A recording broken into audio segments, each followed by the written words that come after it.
5:35 now, an Operation Safe Roads investigation into the Pilot Safety Corridor program continuing now for you this morning. I've been asking the Department of Public Safety since March to answer questions and provide documentation of the program that was once along 4 dangerous highways across the state.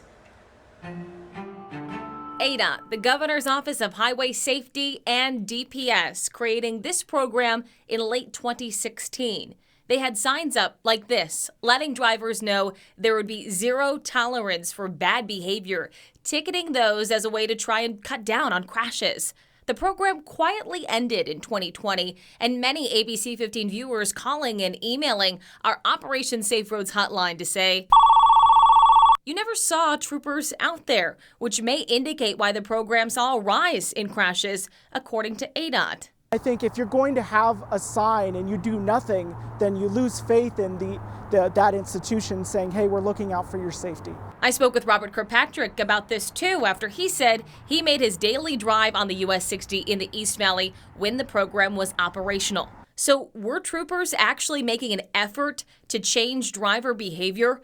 After months of phone calls and emails to DPS, part of my public records request got me these documents. In them, more than 130 pages comparing the number of collisions and the number of enforcement efforts. For example, the department compared the first quarter of the year in 2017, 2018, and 2019. Finding in the Phoenix Metro, enforcement decreased between 2018 and 2019, both along I-10 between the stack and the mini stack, and the US 60. However, total crashes also decreased in both spots.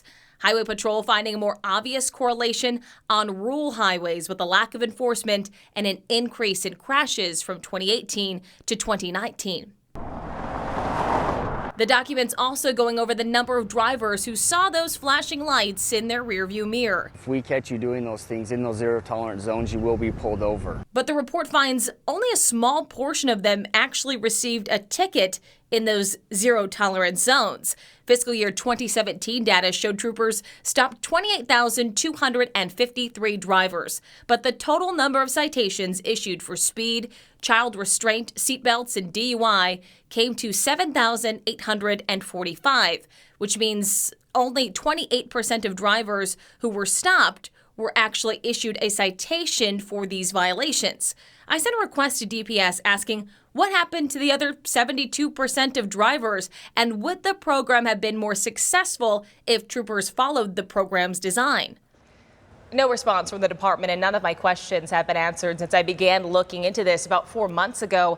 I'm still working to further this story so we can find out what went wrong and look at what is being done now on our roads to make things safer. I know many of you at home want these agencies to actually learn from this so we can make those kinds of improvements.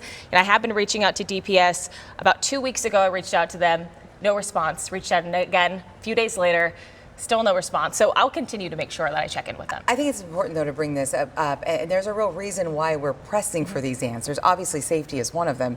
But there's another one. Absolutely. I mean, we've been covering safety corridors in other parts of the valley, other parts of the country, really. So the city of Tempe, you may notice on ABC 15 Mornings, we did a story about that a few months ago. They have started their own program. So maybe we can learn what worked here and what didn't work and then find those improvements. So that's mostly the goal that, on my part, that I want to do. And you've really been working hard on this for the past 4 months. I've heard you on the phone with DPS working to get answers. The true definition of taking action for our viewers, everyone across Arizona. Megan, we thank you for that. We really do.